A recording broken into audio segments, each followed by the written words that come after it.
we come with great hope and expectation as we walk the way of Christ. Even as we're reminded of the suffering of Jesus, let us once more place our lives in God's abiding love. Good morning. My name is Scott Pegues, and I bring you greetings from the historic First Baptist Church of Denver. Within our Christian tradition, today is the second Sunday of Lent. Won't you join me in prayer? Lord of presence and power, be with us once more on this Lenten journey to the cross.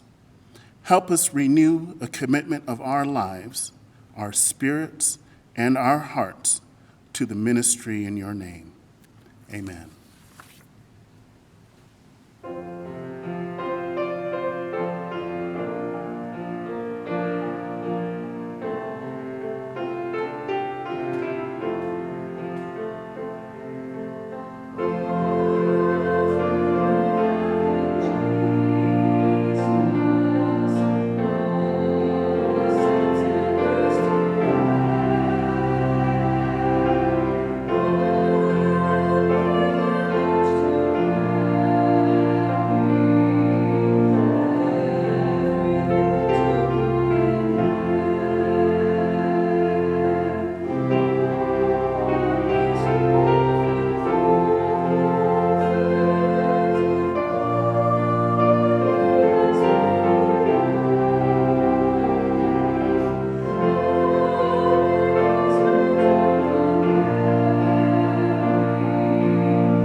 And amen. Today's sacred reading comes from the Gospel named for Mark, chapter 8, verses 31 through 38. Then he began to teach them that the Son of Man must undergo great suffering and be rejected by the elders, the chief priests, and the scribes, and be killed, and after 3 days rise again. He said all this quite openly. And Peter took him aside and began to rebuke him. But turning and looking at his disciples, he rebuked Peter and said, "Get behind me, Satan, for you are setting your mind not on divine things, but on human things." He called the crowd with his disciples and said to them, "If any want to become my followers, let them deny themselves and take up their cross and follow me. For those who want to save their lives will lose it, and those who lose their life for my sake and for the sake of the gospel will save it. For what will it profit them to gain the whole world and forfeit their lives? Indeed, what can they give in return for their lives?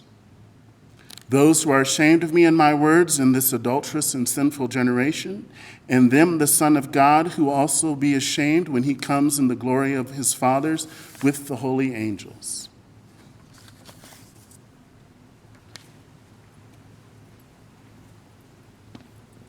Good morning, I'm Nancy Darnell, and I have a word for our children.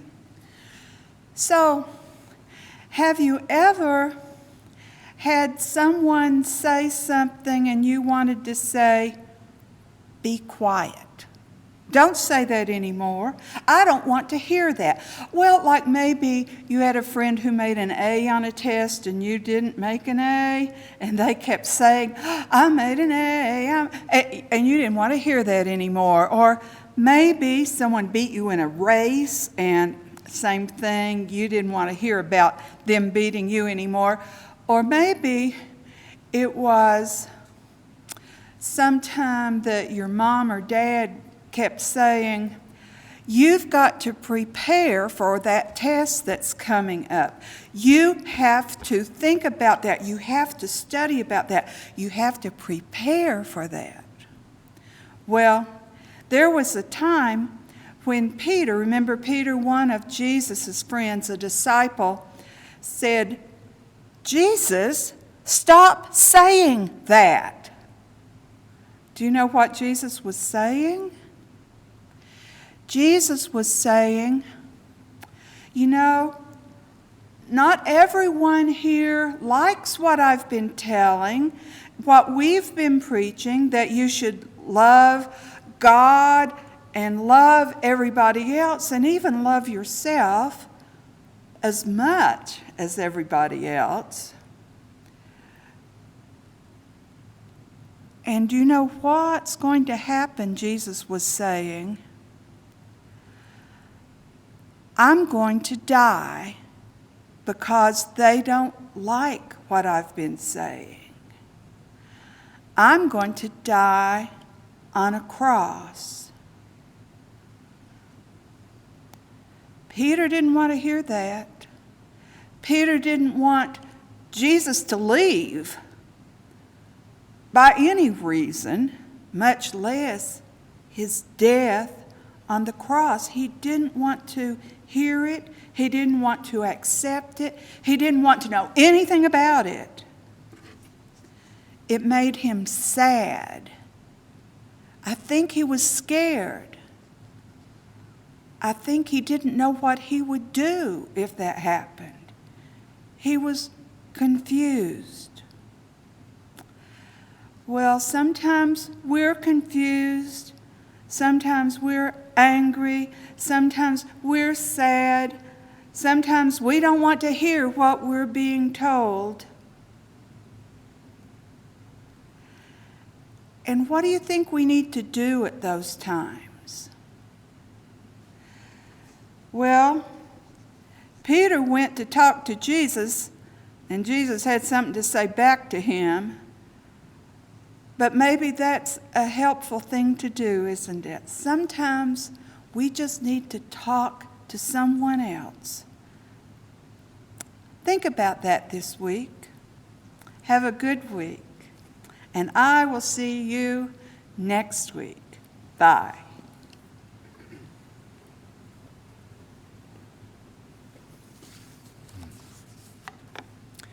Thank you, Nancy. Wise words. I think Nancy and I both wondered to ourselves, where would we take this text, or where might this text take us this week? She just took the text in a really special way and shared it meaningfully with our children. And so I will attempt now to do similarly. Similarly to what Nancy was just talking about. When have you learned of some news you just didn't believe, or perhaps couldn't believe, or maybe just couldn't accept? The loss or a change of a job,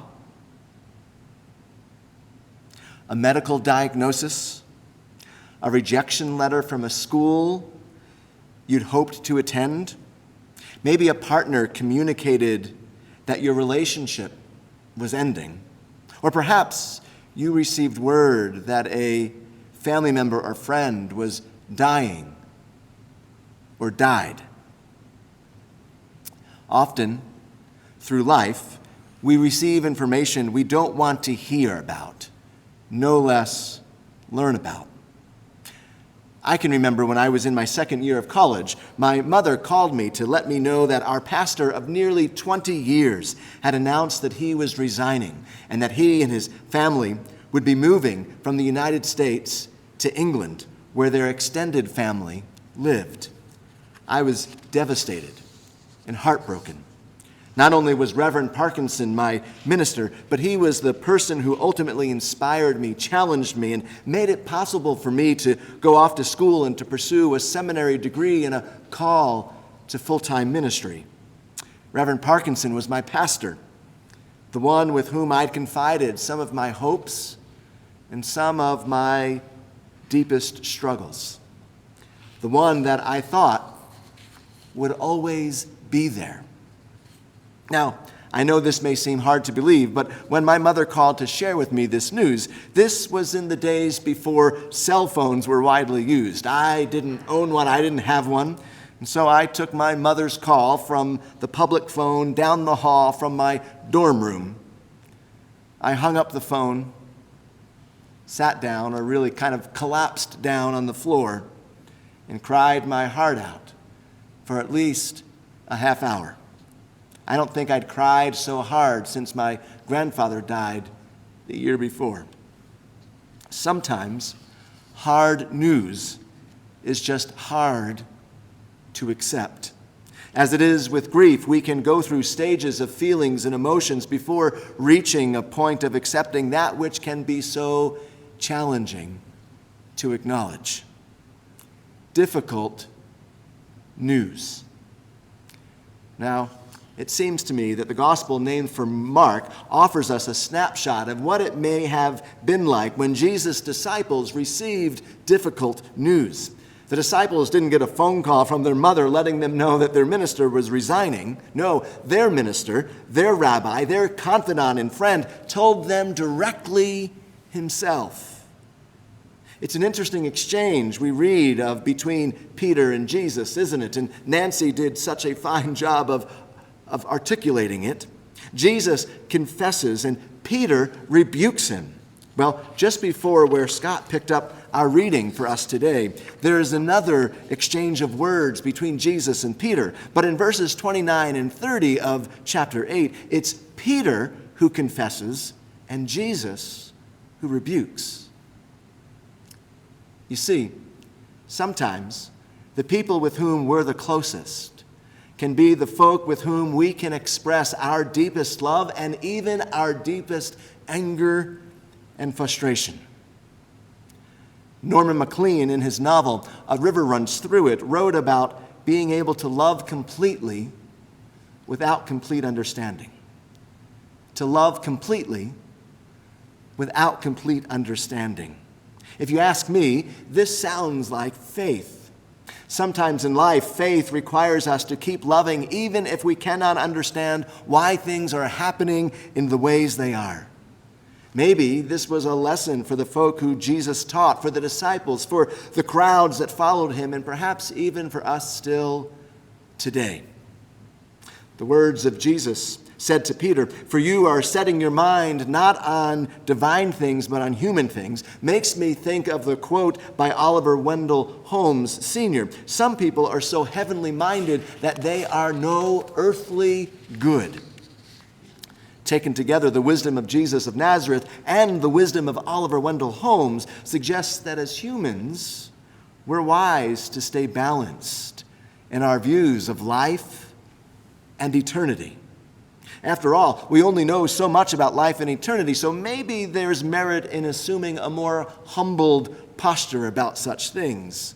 Now, I can become leery when I hear folk talk about heaven or eternity so dogmatically or so matter-of-factly. Sometimes I want to ask, really? Have you been there? How do you know so much about heaven, about eternity?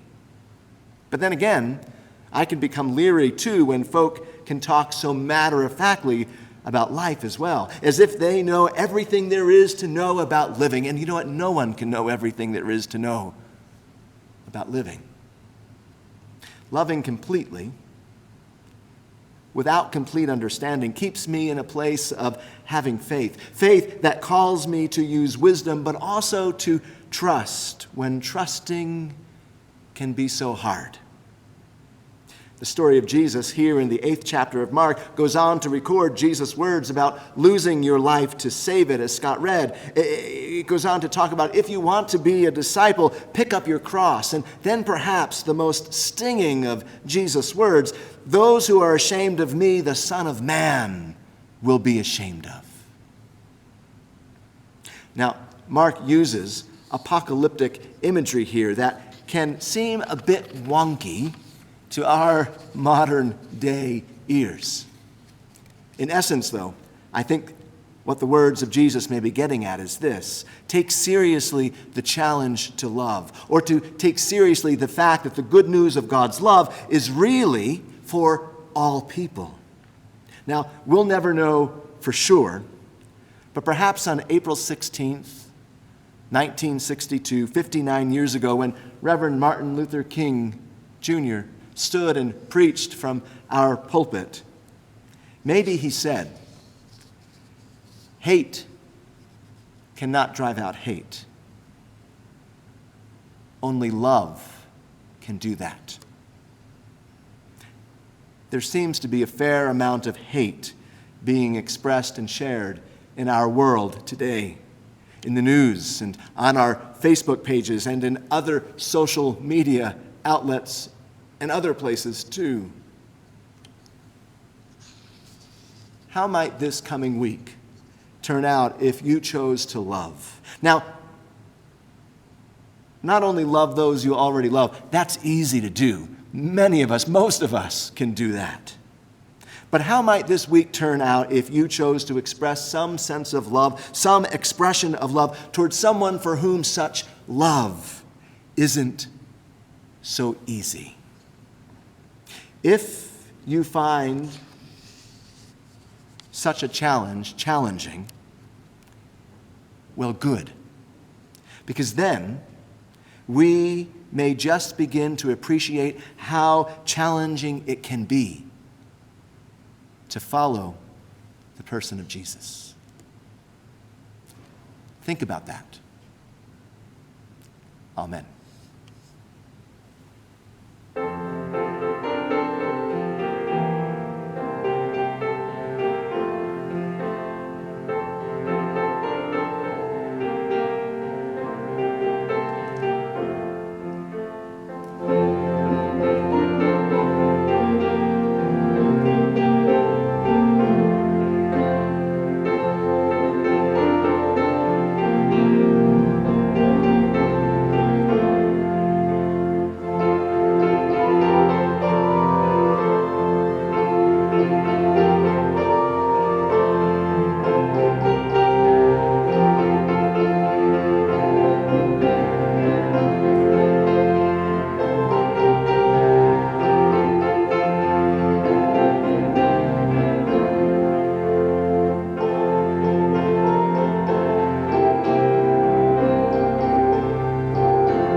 It is time for the ritual of the envelope, as my home pastor used to say.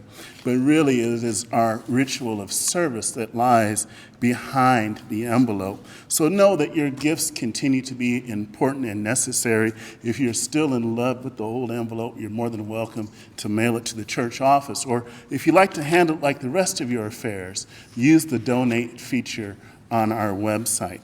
Either way, know that we can do far more together than we can on our own. Now, we have a special offering.